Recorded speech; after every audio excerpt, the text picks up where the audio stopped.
میں اللہ نے آدم علیہ السلام کا ذکر کیا ہے۔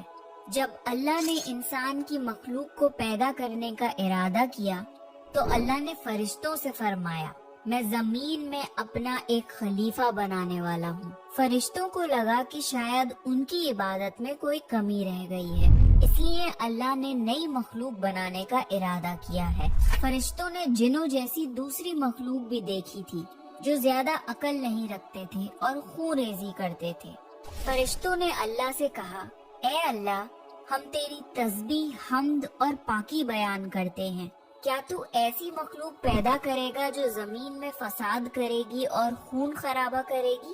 اس کے جواب میں اللہ نے فرمایا جو میں جانتا ہوں وہ تم نہیں جانتے۔ فرشتوں نے آپس میں کہا کہ اللہ تعالیٰ جو بھی مخلوق پیدا کرے گا وہ ہم سے زیادہ علم نہیں رکھ سکتی۔ پھر اللہ نے آدم علیہ السلام کو علم سے نوازا اور انہیں کچھ چیزوں کے نام سکھا دیے۔ پھر اللہ نے آدم علیہ السلام کو فرشتوں کے سامنے پیش کیا اور فرشتوں سے فرمایا کہ تم بتاؤ ان چیزوں کے نام اگر تم سچے ہو۔ فرشتوں نے کہا کہ ہم اتنا ہی علم جانتے ہیں جتنا تو نے ہمیں سکھایا ہے، اس کے سوا ہمیں کچھ نہیں معلوم۔ پھر اللہ تعالیٰ نے فرمایا اے آدم، تم بتا دو ان کو ان چیزوں کے نام۔ پھر جب آدم نے ان چیزوں کے نام بتا دیے تو اللہ نے فرشتوں سے فرمایا کہ میں نہ کہتا تھا کہ میں آسمانوں اور زمین کی پوشیدہ چیزوں کو جانتا ہوں۔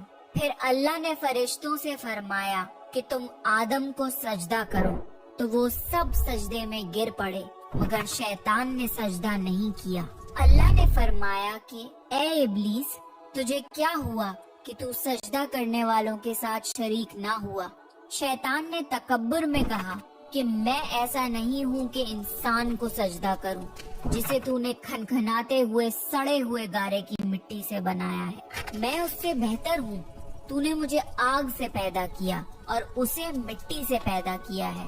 اللہ نے شیطان سے فرمایا یہاں سے نکل جا، تو مردود ہے اور تجھ پر قیامت کے دن تک لعنت برسے گی۔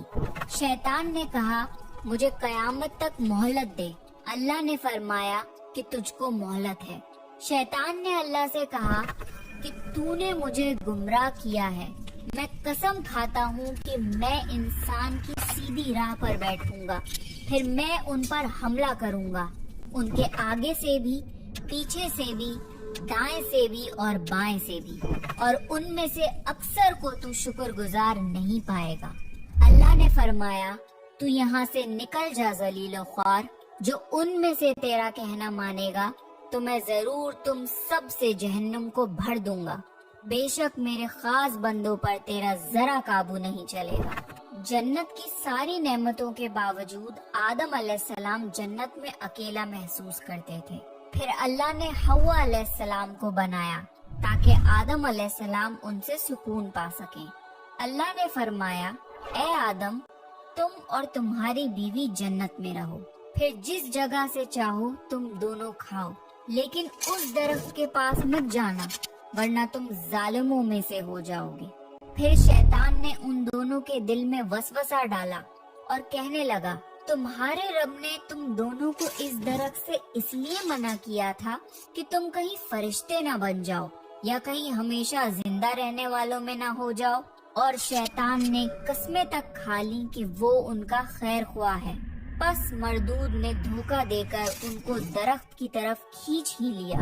جب حضرت آدم اور حوا علیہ السلام نے درخت کے پھل کو کھا لیا تو ان کے سطر کی چیزیں کھل گئیں اور وہ درختوں کے پتوں کو توڑ توڑ کر اپنے اوپر چپکانے لگے اور سطر چھپانے لگے۔ پھر اللہ نے ان کو پکارا اور فرمایا کیا میں تم دونوں کو اس درخت سے منع نہ کر چکا تھا اور یہ نہ کہہ چکا تھا کہ شیطان تمہارا کھلا دشمن ہے؟ حضرت آدم اور حوا علیہ السلام نے کہا کہ اے ہمارے رب، ہم نے اپنے اوپر ظلم کیا، اور اگر آپ ہمیں نہ بخشیں گے اور ہم پہ رحم نہ فرمائیں گے تو پھر ہم تو ضرور تباہ ہو جائیں گے۔ اللہ نے فرمایا کہ تم سب جنت سے نیچے اتر جاؤ، اب سے تم ایک دوسرے کے دشمن ہو، اور تمہارے لیے زمین پر رہنے کی جگہ ہے اور ایک مدت تک نفع حاصل کرنا۔ اب تم کو وہی زندگی گزارنی ہے اور وہی مرنا ہے اور وہی پھر سے پیدا ہونا ہے۔ دنیا میں آنے کے بعد آدم علیہ السلام نے اللہ سے 40 سال تک معافی مانگی، پھر اللہ نے آدم علیہ السلام پہ رحم کھا کے انہیں معاف کر دیا اور فرمایا کہ تم اور تمہاری اولاد دنیا میں رہو، اور یہ بات یاد رکھو کہ جب میری طرف سے کوئی نبی ہدایت لے کر تمہارے پاس آئے تو تم اس کا کہنا ماننا، اور جو لوگ میرے نبیوں کی بات کو نہیں مانیں گے اور ہماری آیتوں کو جھٹلائیں گے وہ دوزخ میں جائیں گے اور ہمیشہ اسی میں رہیں گے۔